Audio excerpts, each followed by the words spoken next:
Friends, welcome to Swarupa's kitchen and vlogs. నేను మీ రూపని. నేను ఈరోజు 3 మామిడికాయలు మీడియం సైజ్ తీసుకున్నాను. ఈ శుభ్రంగా కడిగేసేసుకొని పై బొడ్డు కూడా ఇట్లా కట్ చేసుకోవాలి, పీల్ రిమూవ్ చేసుకోవాలి. చేసుకున్నాక ఈ సగానికి కట్ చేసుకుంటే లోన జీడి అనేది వస్తుందండి. ఆ జీడి తీసేసేయాలి. ఒక సన్న పొరలాంటివి కూడా ఉంటుందండి. మొత్తం తీసేసి ఇట్లా సన్నగా పొడవుగా కట్ చేసేసుకోవాలి. ఈ చేసుకున్నవి ఒక ప్లేట్లో అయినా లేకపోతే ఏమైనా క్లాత్లో అయినా మంచిగా ఎండబెట్టుకోవాలి. బాగా ఎండాలండి, లేకపోతే బూజులాగా వచ్చేస్తుంది.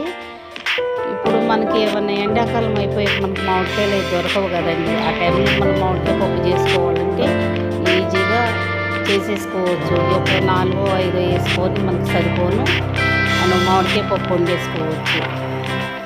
ఇప్పుడు బాగా ఎండిపోయినవి ఒక జార్లో వేసేసుకొని మంచిగా మూత పెట్టుకుంటే మనకు 1 ఇయర్ అయినా కూడా ఖరాబ్ కావండి.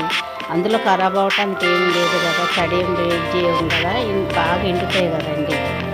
Thanks for watching. ఈ వీడియో మీకు నచ్చినట్లయితే లైక్ చేయండి, షేర్ చేయండి, కామెంట్ చేయండి, సబ్స్క్రైబ్ చేయటం మర్చిపోవద్దు.